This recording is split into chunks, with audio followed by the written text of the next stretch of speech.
श्री कृष्ण गोविंद हरे मुरारी, हे नाथ नारायण वासुदेव।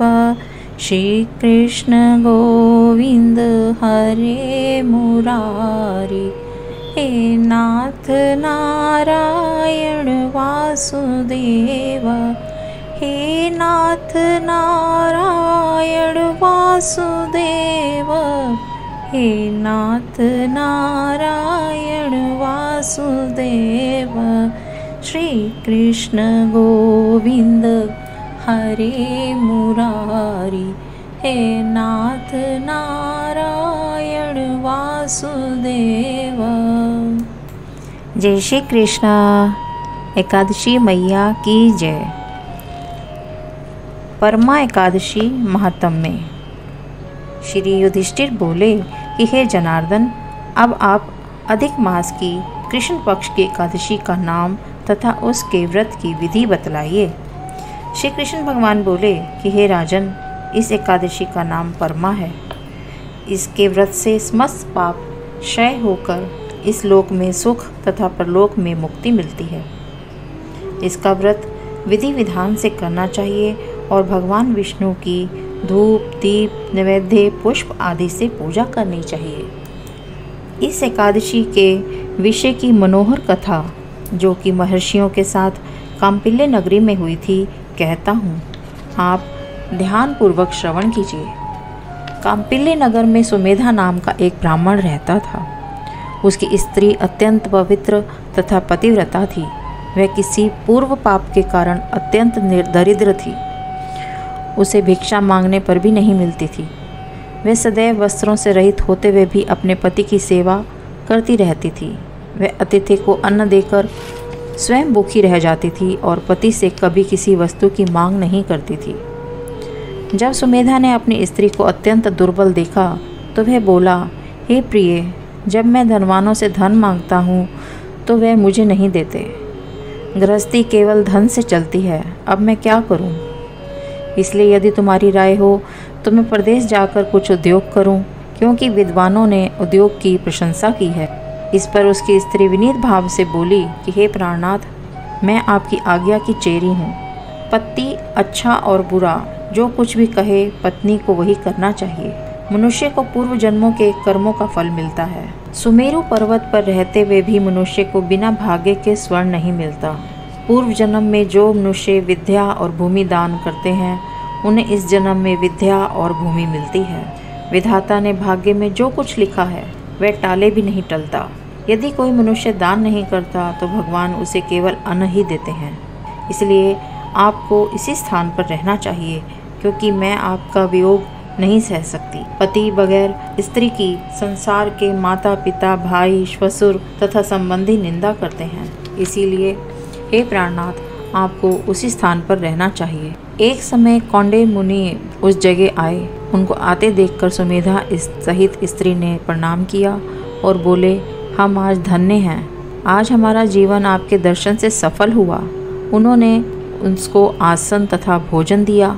भोजन देने के पश्चात पतिव्रता बोली कि हे मुनि, आप मुझे दरिद्रता का नाश करने की विधि बतलाइए। मैंने अपने पति को प्रदेश में धन कमाने से जाने को रोका है। मेरे भाग्य से आप आ गए हैं। मुझे पूर्ण निश्चय है कि अब मेरी दरिद्रता शीघ्र ही नष्ट होने वाली है। अतः आप हमारी दरिद्रता नष्ट करने के लिए किसी व्रत को बतलाइए। इस पर कौंडिन्य मुनि बोले कि मल मास की कृष्ण पक्ष की परमा एकादशी के व्रत से समस्त पाप दुख और दरिद्रता आदि क्षय हो जाते हैं। जो मनुष्य इस व्रत को करता है वह धनवान हो जाता है। इस व्रत में नाच गान आदि सहित रात्रि जागरण करना चाहिए। कुबेर को महादेव जी ने इसी व्रत के करने से धना अध्यक्ष बना दिया। इसी व्रत के प्रभाव सत्यवादी राजा हरिश्चंद्र को पुत्र स्त्री और राज्य प्राप्त हुआ था। उस मुनि ने उसको एकादशी के व्रत की समस्त विधि कह सुनाई। यह मुनि फिर बोले कि हे ब्राह्मणी, पंचरात्रि व्रत इससे भी अधिक उत्तम है। परमा एकादशी के दिन प्रातःकाल नित्य कर्म से निर्वित होकर विधि पूर्वक पंचरात्रि व्रत आरंभ करना चाहिए। जो मनुष्य 5 दिन तक निर्जल व्रत करते हैं वे अपने माता पिता और स्त्री सहित स्वर्ग लोक को जाते हैं। जो 5 दिन तक संध्या को भोजन करते हैं वे स्वर्ग को जाते हैं। जो मनुष्य स्नान करके 5 दिन तक ब्राह्मणों को भोजन कराते हैं उन्हें समस्त संसार के भोजन कराने का फल मिलता है। इस व्रत में जो घोड़े दान करते हैं उन्हें तीनों लोक दान करने का फल मिलता है। जो मनुष्य उत्तम ब्राह्मण को तिल सहित दान करते हैं वे तिल की संख्या के बराबर वैष्णव लोक में रहते हैं। जो घी का पात्र दान करते हैं वह सूर्य लोक को जाते हैं। जो 5 दिन तक ब्रह्मचार्य पूर्वक रहते हैं वे देवांगनाओं के साथ स्वर्ग जाते हैं। ब्राह्मणी, तुम अपने पति के साथ इसी व्रत को करो, उससे तुम्हें सिद्धि प्राप्त होगी और अंत में स्वर्ग की प्राप्ति होगी। कौंडिन्य मुनि के कहे अनुसार उन्होंने परमा एकादशी का 5 दिन तक व्रत किया। व्रत समाप्त होने पर उसने देखा कि राजकुमार उसके सामने खड़े हैं। राजकुमार ने एक उत्तम घर जो कि सब वस्तुओं से सजा हुआ था रहने के लिए उन्हें दिया। राजकुमार उसको 1 ग्राम देकर अपने महल को चले गए। वे दोनों इस व्रत के प्रभाव से इस लोक में अनंत सुख भोग कर अंत में स्वर्गलोक को गए। श्री कृष्ण ने कहा कि हे राजन, जो मनुष्य परमा एकादशी का व्रत करता है उसे समस्त तीर्थों व यज्ञों आदि का फल मिलता है। जिस प्रकार संसार में 2 पैरों वालों में ब्राह्मण, 4 पैरों वालों में गौ, देवताओं में इंद्रराज श्रेष्ठ हैं, उसी प्रकार मासों में अधिक का मास उत्तम है। इस महीने में पंचरात्रि अत्यंत पुण्य देने वाली है। इस महीने में पद्मिनी और परमा एकादशी भी श्रेष्ठ हैं। उनके व्रत में समस्त पाप नष्ट हो जाते हैं।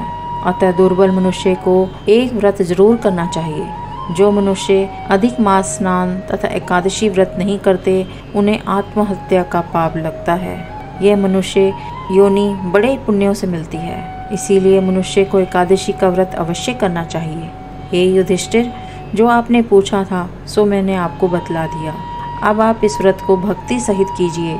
जो मनुष्य अधिक मास की परमा एकादशी का व्रत करते हैं वे स्वर्ग लोक में जाकर इंद्र के समान सुखों को भोगते हुए तीनों लोकों में वंदनीय होते हैं। बोले एकादशी मैया की जय। राधे राधे राधे गोविंद राधे, राधे राधे राधे गोविंद राधे, गोविंद राधे गोपाल राधे, गोविंद राधे गोपाल राधे, राधे राधे राधे गोविंद राधे, राधे राधे राधे गोविंद राधे। जय श्री राधे, जय श्री श्याम।